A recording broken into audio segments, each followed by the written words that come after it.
সকালটা শহরে খুব তাড়াতাড়ি আসে। সূর্য উঠতেই যেন মানুষ দৌড়তে শুরু করে। কেউ অফিসের জন্য, কেউ স্কুলের জন্য, কেউ আবার জীবনের বোঝা টানতে। রিকশাটা গলির মুখে দাঁড়িয়ে, পুরনো, রং উঠে যাওয়া, চাকা একটু বেঁকে আছে। রিকশার সিটে বসে থাকা মানুষটা আরিফের বাবা। তার নাম করিম মিয়া। করিম মিয়ার হাত দুটো রিকশার হ্যান্ডেলে শক্ত করে ধরা, হাতগুলো মোটা, ফাটা, কালচে। রোদে পুড়ে যাওয়া চামড়া যেন আর চামড়াই নেই, কঠিন, রুক্ষ, জীবনের মতো। তিনি তাকিয়ে আছেন স্কুল গেটের দিকে। আজ আরিফের স্কুলে অনুষ্ঠান। অনেক বাবা মা আসবে, গাড়ি, মোটরবাইক, সুগন্ধি গায়ে মাখা মানুষ। করিম মিয়া জানেন এই ভিড়ের মাঝে তিনি আলাদা, কিন্তু তবু এসেছেন, কারণ আরিফ তার ছেলে। স্কুলের গেটের ভেতরে আরিফ দাঁড়িয়ে আছে বন্ধুদের সঙ্গে। সবার চোখে উত্তেজনা, গল্প, হাসি। আজ তো আমার বাবা আসছে গাড়ি নিয়ে, একজন বলে। আরিফ হাসে, কিন্তু তার বুকের ভেতর কেমন একটা চাপ। তার চোখ বারবার রাস্তার দিকে যায়। সে জানে বাবা আসবে, রিকশা নিয়ে। হর্নের শব্দটা শোনা মাত্রই আরিফের বুক কেঁপে ওঠে। এই শব্দটা সে চেনে। এই শব্দটা তার লজ্জার শব্দ। রিকশাটা থামে। করিম মিয়া নামেন। গামছা দিয়ে কপালের ঘাম মোছেন। তার চোখে খুশি, ছেলেকে দেখবেন। আরিফ, তিনি ডাকেন। আরিফ চারপাশে তাকায়। বন্ধুরা দেখছে কিনা, কেউ তাকিয়ে আছে কিনা বাবার দিকে। সে ধীরে বাবার কাছে যায়। চল বাবা, করিম মিয়া বলেন। আরিফের গলা শুকিয়ে যায়। সে ফিসফিস করে বলে, আপনি আপনি এখানেই থাকেন, আমি হেঁটে যাব। কথাটা ছোট, কিন্তু শব্দগুলো যেন ছুরি। করিম মিয়া কিছু বলেন না। এক মুহূর্ত ছেলের মুখের দিকে তাকান, তারপর ধীরে মাথা নাড়েন। ঠিক আছে। এই দুইটা শব্দে কোনো রাগ নেই, কোনো অভিমান নেই, শুধু মেনে নেওয়া। আরিফ হেঁটে যায়, পেছনে তাকায় না। করিম মিয়া রিকশার পাশে দাঁড়িয়ে থাকেন, স্কুল গেটের দিকে তাকিয়ে। ছেলের পিঠটা ধীরে ধীরে ভিড়ের মাঝে মিলিয়ে যায়। তার হাত দুটো আবার হ্যান্ডেলে গিয়ে ধরে। এই হাতেই তিনি সারাদিন রোদ টানেন। এই হাতেই ভাত জোটে। এই হাতেই ছেলের স্কুল ফি। এই হাতেই তার জীবনের সব। কিন্তু আজ এই হাতটাই ছেলের কাছে লজ্জা। করিম মিয়া চোখ নামান, একটু গভীর শ্বাস নেন, তারপর রিকশায় ওঠেন। রিকশাটা ধীরে চলতে শুরু করে। দুপুরের রোদ আরও তীব্র। শহরের রাস্তায় আগুন ঝরে। করিম মিয়া যাত্রী টানেন, একটার পর একটা। ঘাম চোখে পড়ে, কিন্তু মোছাক সময় নেই। হাত দুটো হ্যান্ডেলে শক্ত। সূর্য ঠিক মাথার ওপর। একজন যাত্রী বলে, চাচা একটু তাড়াতাড়ি। করিম মিয়া মাথা নাড়েন, কিছু বলেন না। তার মনে পড়ে সকালে আরিফের মুখটা, সেই অস্বস্তি, সেই লজ্জা। তিনি জানেন ছেলে খারাপ না, শুধু বড় হচ্ছে। বড় হওয়ার পথে অনেকেই নিজের শিকড় লুকোতে চায়। বিকেলে করিম মিয়া বাড়ি ফেরেন। ছোট টিনের ঘর, এক কোণে চুলা, এক কোণে বিছানা। আরিফ ঘরে নেই, সে কোচিংয়ে গেছে। করিম মিয়া হাত ধুতে যান। কলের পানিতে হাত দুটো আরও স্পষ্ট। ফাটা দাগ, কালচে রং, পুরনো ক্ষত। তিনি নিজের হাতের দিকে তাকান, অনেকক্ষণ। এই হাত দিয়ে তিনি কোনোদিন কিছু চুরি করেননি, কাউকে ঠকাননি, শুধু পরিশ্রম করেছেন। তিনি ধীরে হাত মোছেন, চুপচাপ বসে পড়েন। রাতে আরিফ বাড়ি ফেরে, খেতে বসে। করিম মিয়া তাকিয়ে তাকিয়ে ছেলেকে দেখেন। বলতে চান অনেক কিছু। বলতে চান, বাবা, তোমার লজ্জা হওয়া স্বাভাবিক, কিন্তু মনে রেখো এই হাতটাই তোমার পরিচয় বানাচ্ছে। কিন্তু তিনি কিছু বলেন না, কারণ করিম মিয়া কথা কম বলেন। তিনি বিশ্বাস করেন সময়ই একদিন সব বুঝিয়ে দেবে। আরিফ খেয়ে উঠে যায়, ঘরে ঢুকে দরজা বন্ধ করে। করিম মিয়া থালাটা তুলে নেন, হাত দুটো আবার কাজ করে। এই হাত থামে না, কখনো থামেনি। রাতে শুয়ে শুয়ে করিম মিয়া ছাদের দিকে তাকান। বাইরে কুকুরের ডাক, দূরে ট্রেনের শব্দ। তিনি চোখ বন্ধ করেন, কিন্তু ঘুম আসে না। মনে শুধু একটা প্রশ্ন, আমি কি ছেলের জন্য বোঝা হয়ে যাচ্ছি? এই প্রশ্নের কোনো উত্তর নেই, শুধু নীরবতা। করিম মিয়ার জীবনে সকাল মানে সূর্যের আগেই জেগে ওঠা। অ্যালার্ম লাগে না, রোদই তার সময়ের কাটা। ভোরের আলো ফোটার আগেই তিনি উঠে বসেন। ঘরের কোণে রাখা রিকশার চাবিটা হাতে নেন। হাতের তালুতে লোহার ঠান্ডা ছোঁয়া লাগে। এই হাত, যে হাত দিয়ে তিনি আরিফকে প্রথম কোলে নিয়েছিলেন, আজ সেই হাত দিয়েই তিনি জীবন টানেন। বাইরে বেরোতেই বাতাসে কাঁচা গন্ধ। শহর তখনও পুরোপুরি জাগেনি। চা দোকান খুলছে, দু একটা রিকশা রাস্তায় নামছে। করিম মিয়া রিকশায় ওঠেন। হ্যান্ডেলে হাত লাগতেই গতকালের ফাটা দাগগুলো আবার টনটন করে ওঠে। তিনি অভ্যস্ত, ব্যথা এখন তার সঙ্গী। সকালের প্রথম যাত্রী, একজন অফিসগামী লোক। চাচা, একটু তাড়াতাড়ি, লোকটা বলে। করিম মিয়া মাথা নাড়েন, রিকশায় এগোয়। রোদ ধীরে ধীরে উঠছে, প্রথমে কোমল, তারপর আগুন। হ্যান্ডেল ধরে থাকা হাত দুটো ঘামে ভিজে যায়। সূর্যের তাপে চামড়া যেন পুড়তে থাকে। কিন্তু থামার সুযোগ নেই। দুপুরের দিকে রোদ সবচেয়ে নিষ্ঠুর। রাস্তার পিচ গরম হয়ে ওঠে, হাওয়াও গরম। রিকশার সিটের নিচে রাখা পানির বোতলটা তুলে নেন করিম মিয়া। দু চুমুক খান, তারপর আবার হ্যান্ডেলে হাত। এই হাতই ভরসা, এই হাতই অস্ত্র। এক জায়গায় দাঁড়িয়ে থাকা ছেলেদের দিকে চোখ যায় তার। স্কুলের পোশাক, হাসছে, গল্প করছে। আরিফ কি এখনও এমনই হাসছে? এই প্রশ্নটা তার মাথায় আসে।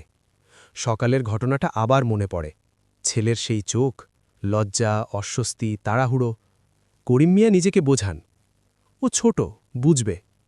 কিন্তু বুকের ভেতর একটা চাপ থেকে যায়। বিকেলে হঠাৎ বৃষ্টি নামে, কিন্তু রোদ কমে না, শুধু ঘাম আরও বাড়ে। ভেজা জামা শরীরে লেপ্টে থাকে, হাত দুটো আরও রুক্ষ লাগে।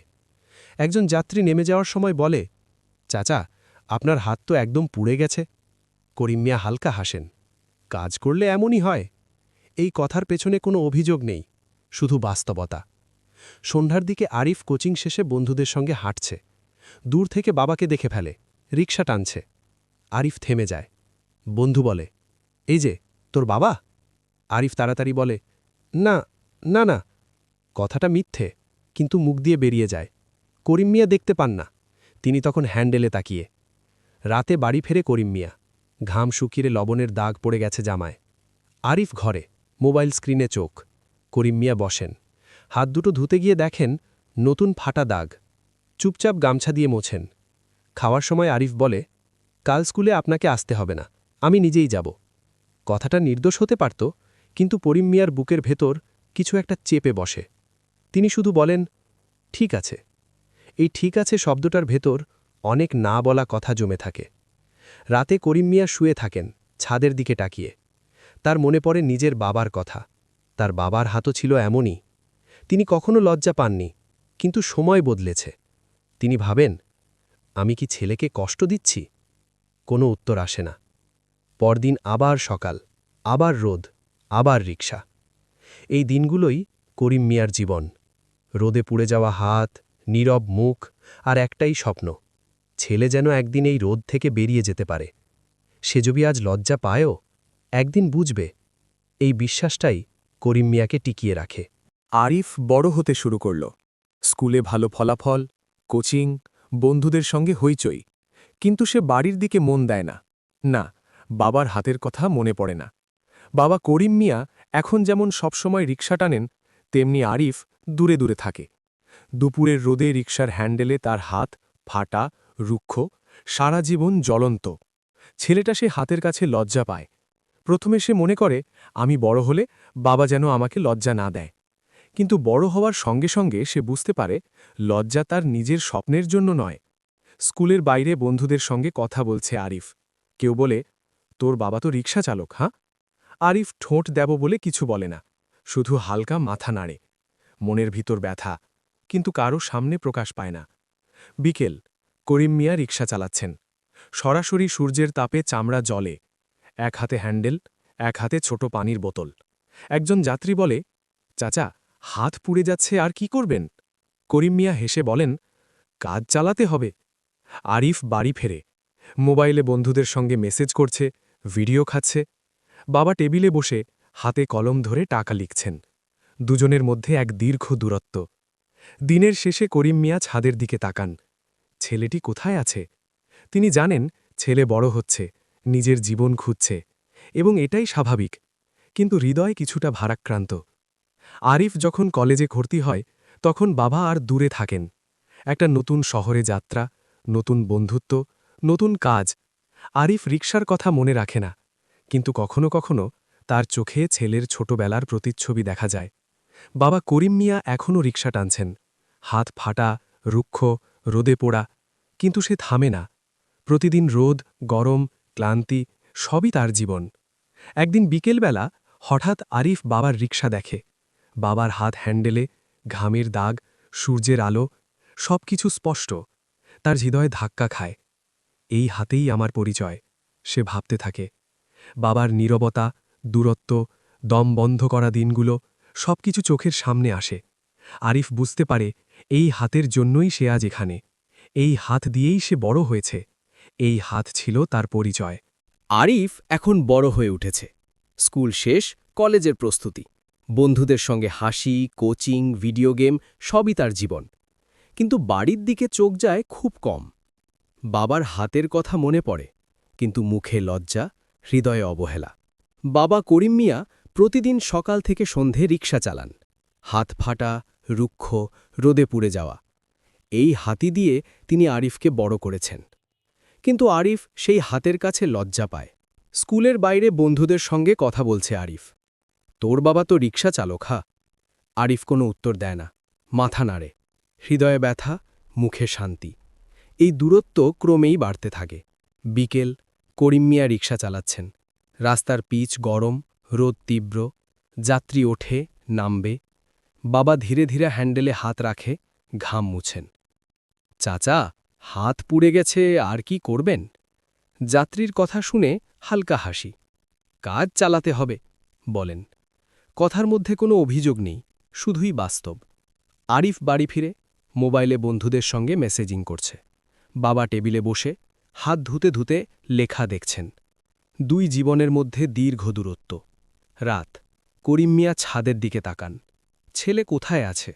তিনি জানেন ছেলে বড় হচ্ছে, নিজের জীবন খুঁজছে, এটাই স্বাভাবিক, কিন্তু হৃদয় ভারাক্রান্ত। একদিন আরিফ কলেজে ভর্তি হয়। নতুন শহর, নতুন বন্ধুত্ব, নতুন কাজ। আরিফ রিকশার কথা মনে রাখে না, কিন্তু চোখে কখনো ছেলের ছোটবেলার প্রতিচ্ছবি দেখা যায়। বাবা করিম মিয়া প্রতিদিন রিকশা চালাচ্ছেন। হাত ফাটা, রুক্ষ, রোদে পোড়া, কিন্তু থামেন না। প্রতিদিন রোদ, গরম, ক্লান্তি সবই তার জীবন। একদিন বিকেলে আরিফ হঠাৎ বাবাকে রিকশায় দেখে। হাত হ্যান্ডেলে, ঘামের দাগ, সূর্যের আলো সবকিছু স্পষ্ট। হৃদয় ধাক্কা খায়। এই হাতই আমার পরিচয়, সে ভাবতে থাকে। বাবার নীরবতা, দূরত্ব, ক্লান্তি, দম বন্ধ করা দিনগুলো সবকিছু চোখের সামনে। আরিফ বুঝতে পারে এই হাতের জন্যই সে আজ এখানে। এই হাত দিয়েই সে বড় হয়েছে। এই হাতই তার পরিচয়। আরিফের জীবনে নতুন অধ্যায় শুরু হয়েছে। নতুন শহর, নতুন কাজ, নতুন বন্ধু, কিন্তু তার হৃদয় শূন্য। কেন? কারণ বাবার হাতের মূল্য সে বুঝতে পারেনি আগে। একদিন বিকেলবেলা কলেজ থেকে ফিরে আসে। রাস্তা ধরে ধীরে ধীরে হেঁটে যাচ্ছে। দূরে বাবা রিকশা চালাচ্ছেন। হাত ফাটা, রুক্ষ, রুদে পোড়া, পুরো জীবন যেন সেই হাতেই ফুটে আছে। আরিফ থেমে দাঁড়ায়। বাবা দেখতে পান ছেলে দাঁড়িয়ে আছে, চোখে হালকা অস্থিরতা। আরিফ ধীরে ধীরে কাছে আসে। বাবা, মুখে শুধু এই শব্দ, কিন্তু তার চোখে সবকিছু বলা, প্রেম, অনুপ্রেরণা, আফসোস, সব। করিম মিয়া থেমে দাঁড়ান, হাত হ্যান্ডেল ছেড়ে ছেলের দিকে তাকান। কিছু বলে না, শুধু চোখে পানি জমেছে। মেয়াদ হল ছেলের জন্য তার সমস্ত ত্যাগ, সমস্ত দিন। আরিফ ধীরে ধীরে বাবার হাত ধরে। হাতটি ফাটা, রুক্ষ, রোদে পোড়া, কিন্তু আজ তা তার পরিচয়। হৃদয় ভরে যায়। ছেলেটি বুঝতে পারে এই হাতের জন্যই সে বড় হয়েছে। ঘর ফিরে বাবা ছেলে একসাথে বসে। টেবিলে চা, ছোট আলো, শান্ত পরিবেশ। আরিফ অনুভব করে এই হাত, এই রিকশার দিনগুলো, এই জীবন সবই তার পরিচয়। শেষ দৃশ্য, আরিফ বাবার হাত ধরে বসে থাকে। সন্ধ্যার আলো বাইরে ঝরে। নীরবতা, শান্তি, আবেগের ভার।